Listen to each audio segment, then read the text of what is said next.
Welcome back. This is the first real video where we're really going to get into the topic of acids and bases. And as I said, I'd like to wrap up Arrhenius acid-base theory because where I see the theory really shine is when you can actually work with titrations. Okay, now you've all done at least a couple of titrations so far, so I guess I can speak from that perspective.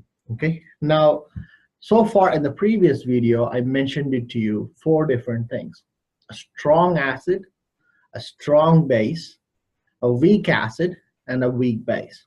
Okay, now the reason why I chose the Arrhenius theory in the context of titration is because, like I said, I can easily relate to all the terms that's defined in the Arrhenius theory.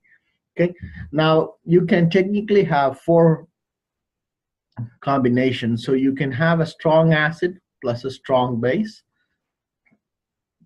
or one of them is weak acid plus strong base, or weak base plus strong acid, or weak acid plus weak base. For now, let's say,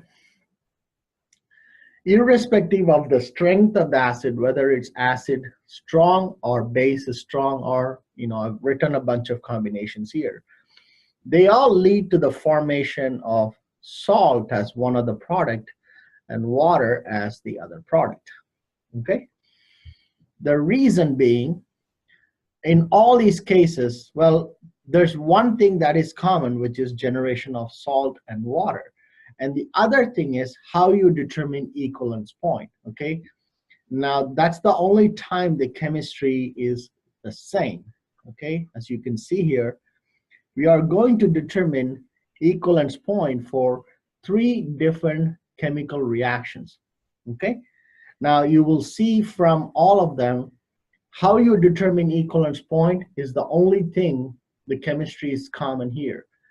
Once we get into Lowry-Bronsted, whether an acid or base is strong or weak is very, very much important. Okay.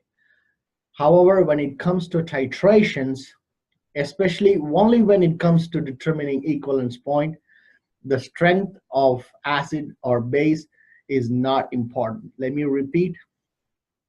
Only when it comes to determining the equivalence point, which I will explain soon what it is. We have done problems like this in 170. But if you're determining only the equivalence point, then the strength of acid and base does not matter. That is, whether the acid is strong or weak, whether the base is strong or weak, does not matter. Okay, now, however, there is something else that matters, which you are probably forgotten, but you will know it as soon as I mention it. All right, so we have an acid. Well, what does Arrhenius state? Well, according to Arrhenius, an acid is, it generates H+, right? And a base is something that generates OH-. Well, if you think about it, this is your acid. Now, you may have not already remembered everything, but this is a strong acid, so I'm going to call it SA. And this is a strong base, so I'm going to call this SD. Okay. Now, a strong acid, well, the H comes from this. So this is the H+. This is the source of H+, is this HClO4. And the OH- is generated by the NaOH. Now, that fits perfectly the definition of an Arrhenius acid-base theory. Now, what happens? This is the salt, and I don't need to tell you that's water. Okay. Now, if you look at this, well, this is a weak acid because it was not one of the six strong acids, so this is a weak acid. And this is a strong base. Why? Because it's a group 1 hydroxide. Again, as with the Arrhenius theory's definition, this is an acid, so it's a source of H+. This is a base, which is a strong base, or a base, so it's a source of OH-. You can see the OH here, right? So This is weak acid, strong base, strong acid, strong base. As I said, the only time the strength of the acid or base does not matter is if you're determining the equivalence point. There's a whole bunch of chemistry that we have not talked yet. All of that will be different. Okay? All right. With that said, let's actually get into the problem. Now, those two equations are self-balanced. That means they're all 1, 1, 1, 1, 1, 1, 1, 1, 1, 1. Okay? For some reason, my pen does not go to any other color mode when I'm in a full screen mode. So, unfortunately, I figured when the screen is big, you can see things better. So you may have to manage with all the red colors on the screen. Okay. All right. So what is the question really asking? If 50 mils of 0.15 molar HClO4 reacts with 0.25 molar sodium hydroxide, what is the equivalence point? Whenever you see the word equivalence point, you must think of the equation V acid, which is volume of acid times concentration of acid, equals V base times concentration of base.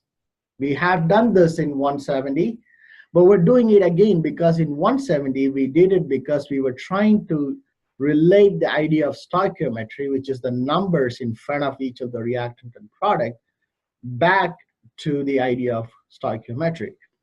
It's the same thing here, but this time we are using it in the context of titrations. Now keep in mind, if everything is 1 to 1 to 1 to 1, then you can use this equation as it is.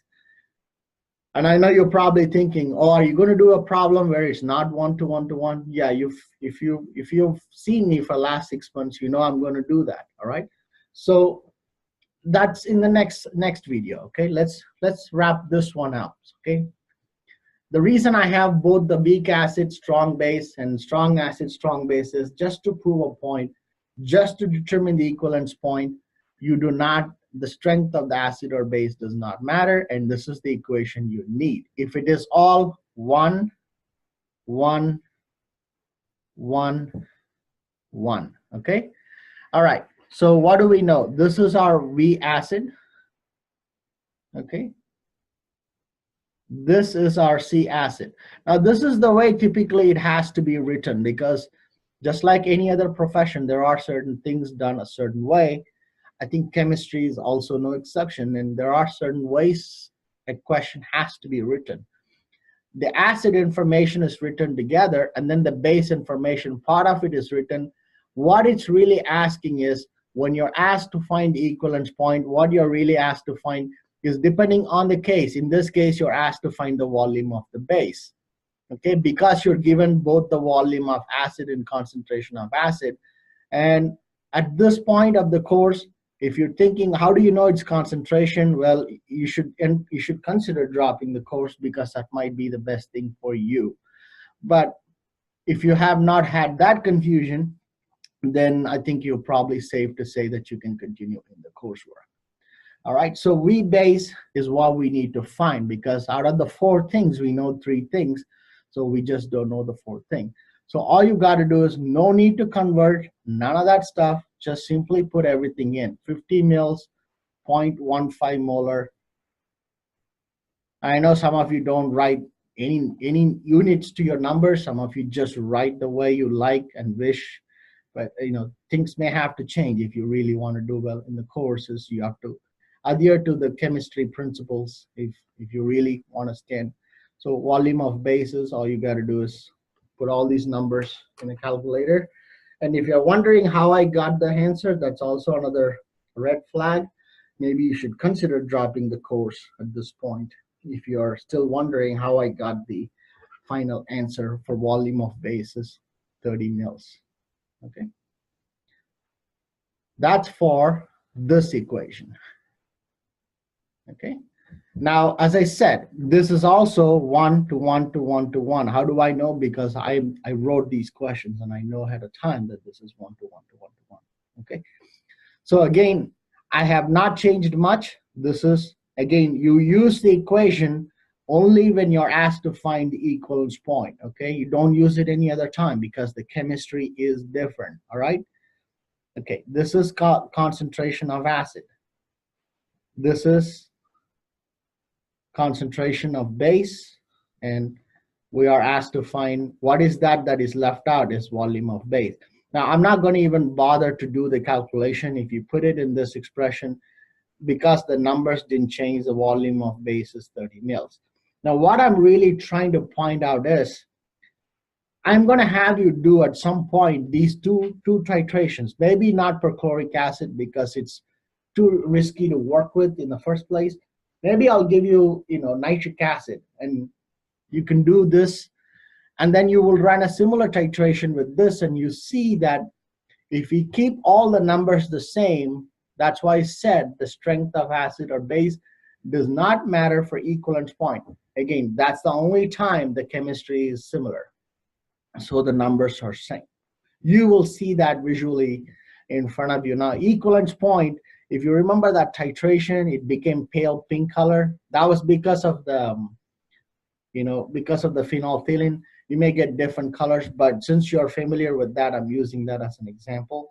Whenever that pink color popped up from being colorless, that's called the equivalence point. Now, the number is the same, indicating that the strength of acid or base does not matter just to determine the equivalence point. Okay, now we will talk about pH and a few other things down the course, and the chemistry is different. Okay, all right, so stay tuned for the next video where I walk you through the acid and base where the ratio is not 1 to 1 to 1.